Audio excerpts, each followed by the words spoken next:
తిరుపతి తాతయ్యగుంట గంగమ్మ జాతరలో భాగంగా మూడవ రోజు శుక్రవారం తోటి వేషాలతో భక్తులు గంగమ్మను దర్శించుకొని మొక్కులు తీర్చుకున్నారు. శరీరానికి బొగ్గుపొడి రాసుకొని తెల్లనామం కనుబొమ్మలపై చుక్కలు బొట్టు పెట్టుకుంటారు.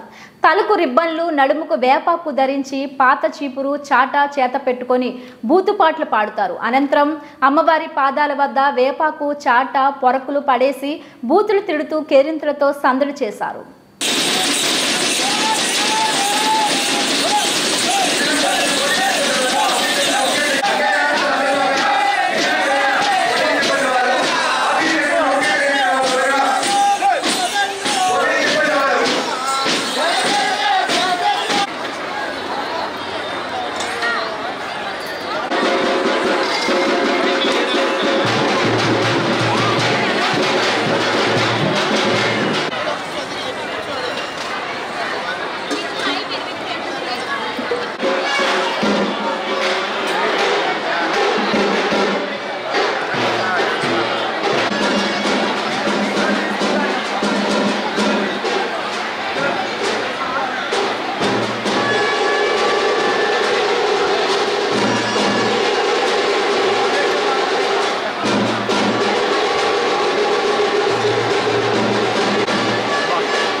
నా పేరు ప్రతిభ.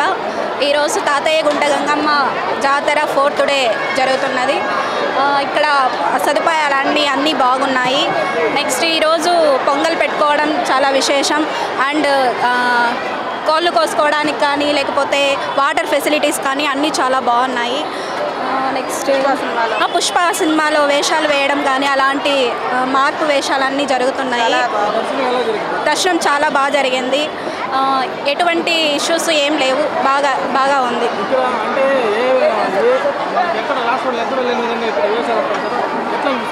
చాలా బాగుంది. దర్శనం కొద్దిగా లేట్ అయినా బాగా జరుగుతుంది. తిరుపతి గంగమ్మ జాతర అంటే 8 days జరుగుతుంది. ఇది ఎవ్రీడే ఒక్కొక్క వేషం, ఒక్కొక్క రోజు ఒక్కొక్క వేషం ఉంటుంది. చిన్నపిల్లలు కానీ పెద్దవాళ్ళు కానీ ఎటువంటి తేడా లేకుండా అన్నీ ప్రతిరోజు బాగుంటుంది. 8 రోజులు చాలా అంగరంగ వైభవంగా జరుగుతుంది. తిరుపతి లోకల్లో ఇక్కడ కోలా వీధిలో మేము ఉంటాము. ఇక్కడ గంగమ్మ జాతర ఎప్పుడెప్పుడు వస్తుందని